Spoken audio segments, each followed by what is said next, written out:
Post కార్డులు, inland లెటర్లు, money ఆర్డర్లు ఒకప్పుడు పోస్టల్ శాఖ పేరు చెప్పగానే గుర్తుకొచ్చే మాటలు. కానీ ఇంటర్నెట్, ఈమెయిల్, ఆన్లైన్ బ్యాంకింగ్ యాప్లు వచ్చాక పోస్టాఫీసుల ప్రాభవం తగ్గుతూ వచ్చింది.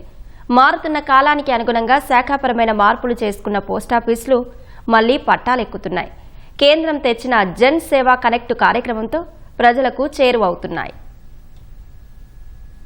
1,65,000 పోస్టాఫీసులతో ప్రపంచంలోనే అతిపెద్ద తపాలా నెట్వర్క్గా భారత పోస్టల్ శాఖకు పేరుంది. ప్రతి పల్లెను, కొండ కోణంలోని గిరిజన తాండాల్ని కూడా కలిపేలా పోస్టల్ నెట్వర్క్ విస్తరించింది. అయితే పట్టణాల్లోని పోస్టాఫీసులకు మాత్రమే ఆదాయం లభిస్తోంది. గ్రామాల్లోని 90% పోస్టాఫీసులు నష్టాల్లోనే ఉన్నాయి. దశాబ్ద కాలంలో పోస్టల్ సేవలను ప్రజలకు చేరువ చేసేందుకు తపాలా శాఖ కొత్త ఆలోచన చేసింది.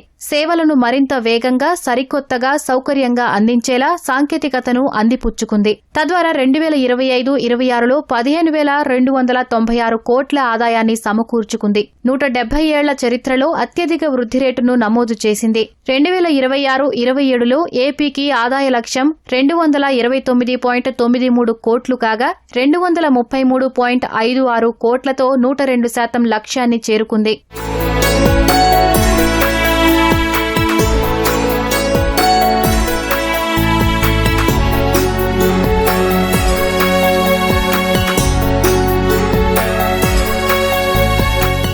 పోస్టాఫీసుల రూపు మార్చే క్రమంలో జన్సేవా కనెక్ట్ పేరుతో ఆధునికీకరణ ప్రక్రియను తపాలా శాఖ చేపట్టింది. దేశంలోని 17 రాష్ట్రాల్లో 40 పోస్టాఫీసుల్ని పైలట్గా ఎంపిక చేసి వాటిని అత్యాధునికంగా తీర్చిదిద్దారు. జన్సేవా కనెక్ట్ కింద గుంటూరులోని చంద్రమౌళి నగర్ పోస్టాఫీసు 64.13 లక్షల రూపాయలు, కొత్తపేట సబ్ పోస్టాఫీసును 51.81 లక్షల వ్యయంతో ఆధునికీకరించారు. ఈ పోస్టాఫీసుల్లో ఆధునిక సేవా కౌంటర్లు, ప్రత్యేక ఆధార్ నమోదు, నవీకరణ కేంద్రం వంటివి ఏర్పాటు చేశారు. కేంద్ర కమ్యూనికేషన్ల శాఖ మంత్రి పెమ్మసాని చంద్రశేఖర్ నేడు ఈ పోస్టాఫీసుల్ని ప్రారంభించనున్నారు. జనసేవ కనెక్ట్ లో భాగంగా ముఖ్యంగా మనకి ప్రజలకి చేరువ అయ్యే విధంగా, అలాగే భవిష్యత్ తరాలకి పోస్ట్ ఆఫీస్ని దగ్గర చేసే విధంగా, వాళ్ళకి అభిరుచులకు అనుకూలంగా ఈ టెక్నాలజీ ఉపయోగించేసి దీన్ని మార్పులు తీసుకురావడం జరిగింది.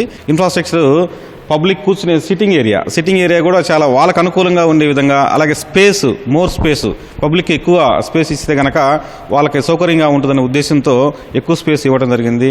అలాగే కౌంటర్లు మనకి ఆల్మోస్ట్ మీరు చూడండి ఎయిర్పోర్ట్లో ఉండే కౌంటర్లాగా తీర్చిదిద్దడం జరిగింది. School of planning and architecture New Delhi వారి సహకారంతో, అలాగే భారత ప్రభుత్వం తపాలా శాఖ కోఆర్డినేట్ అయ్యి ఈ పోస్ట్ ఆఫీస్ని ఆధునీకరించడం జరిగింది. అలాగే ఇప్పుడు చంద్రమౌళి పోస్ట్ ఆఫీస్ చూసుకున్నారనుకోండి, ఇక్కడ 24/7 సర్వీస్ ఉంటుంది.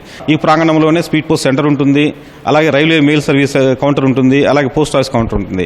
24/7 అంటే 24 గంటలు కూడా స్పీడ్ పోస్ట్ కానీ పార్సల్ కానీ బుక్ చేసుకునే సౌకర్యాన్ని మేము అందించడం జరిగింది.